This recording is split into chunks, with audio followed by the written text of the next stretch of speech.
ఓం నమో భగవతే వాసుదేవాయ. భగవద్ ఆరాధనలో ముఖ్యమైన విషయాల గురించి తెలుసుకుందాం. బ్రహ్మ ముహూర్త సమయంలో నిద్రలేచి శౌచము, ఆచమనము, స్మరణము, ధ్యానము పూర్తి చేసిన తర్వాత సాధకుడు పూజా మందిరంలో ప్రవేశించాలి. గంట వాయిస్తూ స్తుతి చేస్తూ అతడు భగవంతుని మేల్కొల్పాలి. తర్వాత ప్రార్థన చేయాలి.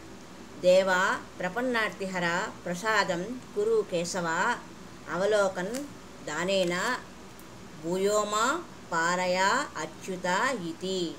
దేవా శరణాగత రక్షక, ఓ కేశవ, నా ఎడ దయచూపుము. ఓ అచ్యుత, నీ దర్శనాన్ని నాకు తిరిగి ప్రసాదించి నన్ను పావనుని చేయవలసింది అని ప్రార్థించాలి.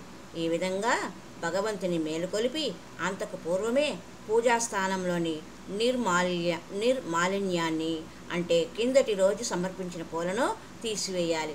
ఆ సమయంలో కృష్ణనామాలను ఉచ్చరించాలి. దామోదరాయ నమః, గోవిందాయ నమః, మధుసూదనాయ నమః, త్రివిక్రమాయ నమః, అధోక్షజాయ నమః, సంకర్షణాయ నమః, శ్రీధరాయ నమః, వామనాయ నమః, వాసుదేవాయ నమః, నారాయణాయ నమః, కృష్ణాయ నమః, గోవిందాయ నమః ఇలాగా ఉచ్చరించాలి. భగవంతుని మేలుకొలిపే పూర్వమే నిర్మాలను తొలగించేవాడు ఏనాడును దుఃఖానికి, దారిద్ర్యానికి, అకాల మృత్యువుకు, రోగానికి గురికాడు. అదండి విశేషము. భగవంతుని సూర్యోదయానికి 3 గంటలు, సూర్యోదయం నుండి 3 గంటల లోపల ముందు రోజు పూజించిన పూజా పుష్పాలను తీసివేయాలి. అలా తీసిన వారికి ఏమేమి ఉండదన్నారు? దుఃఖం ఉండదు, దారిద్ర్యం ఉండదు, అకాల మృత్యు ఉండదు, రోగమునికి గురి కారు అని నారద పాంచరాత్రంలో వివరింపబడిన విశేషం. ఎవరైతే సూర్యోదయం అయిన 3 గంటల వరకు ఆ నిర్మాల్యమైన పుష్పాన్ని తొలగించరో ఆ వ్యక్తి యొక్క సమస్త పుణ్యము నశించిపోతుంది. కిందటి రోజు అర్పించిన పూలను మరునాడు సూర్యోదయం వరకు తొలగించకపోతే భగవంతునికి పెద్ద కత్తితో పొడిచినట్లుగా భావన కలుగుతుందంట.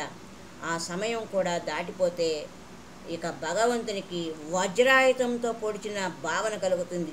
ఇక పువ్వులు సూర్యోదయం అయిన 3 గంటల తర్వాత కూడా తీయకపోతే ఆ పాపానికి ప్రాయశ్చిత్తమే లేదు.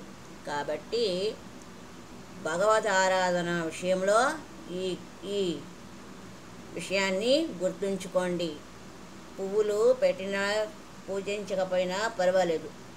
పువ్వులు పెట్టి దానిని మరుసటి రోజు తొలగించకపోతే భగవంతుడిని మనము వజ్రాయుధంతో పొడిచినట్టు, కత్తితో పొడిచినట్టు ఇలాంటి భావనలన్నీ ఏర్పడతాయని నారద పాంచరాత్రంలో వివరించబడిన అంశము. హరి ఓం తత్సత్.